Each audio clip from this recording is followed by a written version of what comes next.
வணக்கம். தியானம்னு சொன்னா உங்களுக்கு முதல்ல என்ன தோணும்? மனச அமைதிப்படுத்த, இல்லனா டென்ஷன குறைக்க, அப்படிதானே? ஆனா இந்திய மரபுகள்ல தியானம்ங்கிறது இதையெல்லாம் தாண்டி ரொம்ப ஆழமான ஒரு விஷயம். வாங்க, அதோட உண்மையான நோக்கம் என்னன்னு கொஞ்சம் ஆழமா பார்க்கலாம். நீங்களே ஒரு நிமிஷம் யோசிச்சு பாருங்களேன். தியானத்தோட உண்மையான இலக்கு என்னவா இருக்க முடியும்? ஆமா, நம்மள பலரும் இதத்தான் நினைப்போம் இல்லையா? ஸ்ட்ரெஸ்ஸ குறைக்கணும், வேலையில கான்சென்ட்ரேஷனை கூட்டணும். இதெல்லாம் தியானத்தோட நல்ல பக்க விளைவுகள் தான். ஆனா அது மைய நோக்கம் கிடையாது. இந்த மேற்கோள் ஒரு முக்கியமான விஷயத்தை சுட்டிக்காட்டுது. பாருங்க, தியானம்ங்கிறது வெறும் ஒரு மென்டல் எக்ஸசைஸ் மட்டும் இல்ல. அதுக்கும் மேல, அது ஒரு ஆன்மீக தொழில்நுட்பம். ஆமாங்க, இதுதான் அந்த மைய கருத்து.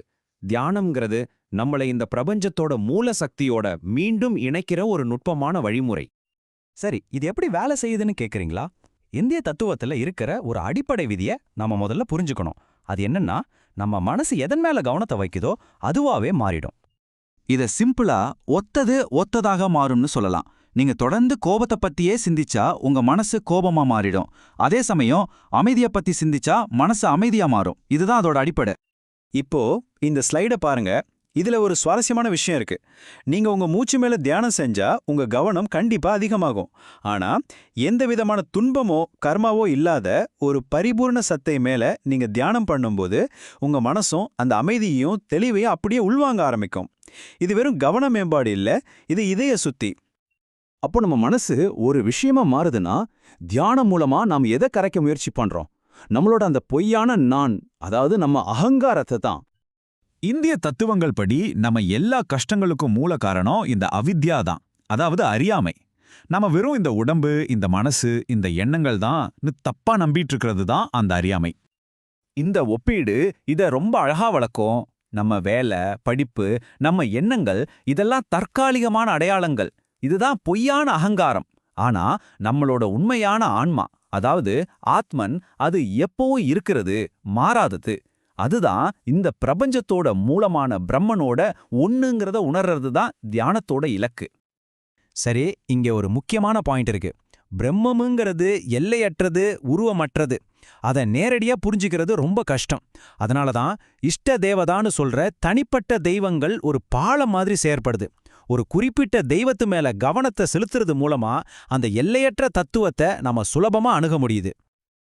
அடுத்து ரொம்ப முக்கியமான ஒரு கேள்வி.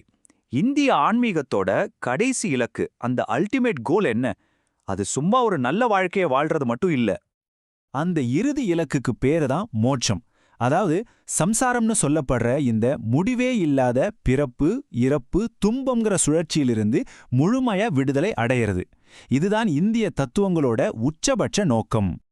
பதஞ்சலி முனிவரோட யோக சூத்திரத்துல தியானத்தோட உச்சநிலையான சமாதியை அடைய ஒரு ஷார்ட்கட் சொல்லப்பட்டிருக்கு. அதுதான் ஈஸ்வர பிரணிதானா, அதாவது இறைவன் கிட்ட முழுமையா சரணடைகிறது.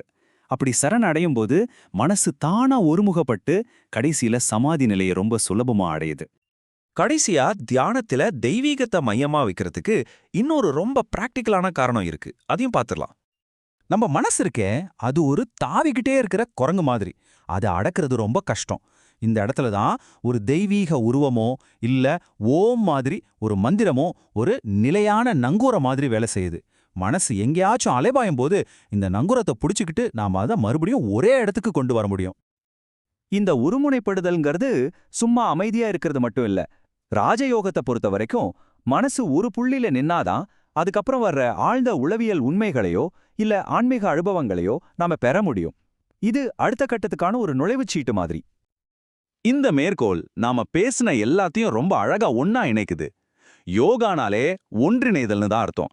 தியானம்ங்கிறது அந்த தெய்வீகத்தோட ஒன்றிணையறதுக்கான வழி. இந்த இணைப்பு மட்டும்தான் நிலையான, எப்பவும் குறையாத பேரின்பத்தை, அதாவது ஆனந்தத்தை கொடுக்கும். ஆக அடுத்த தடவை நீங்க தியானத்துல உட்காரும்போது அதை வெறும் மன அழுத்தத்தை குறைக்கிற ஒரு கருவியா மட்டும் பார்க்காதீங்க. ஒருவேளை நமக்குள்ள நாம தேடுறது நமக்கும் இந்த முழு பிரபஞ்சத்துக்கும் பொதுவா இருக்கிற அந்த ஒரு விஷயமா இருந்தா யோசிச்சு பாருங்க.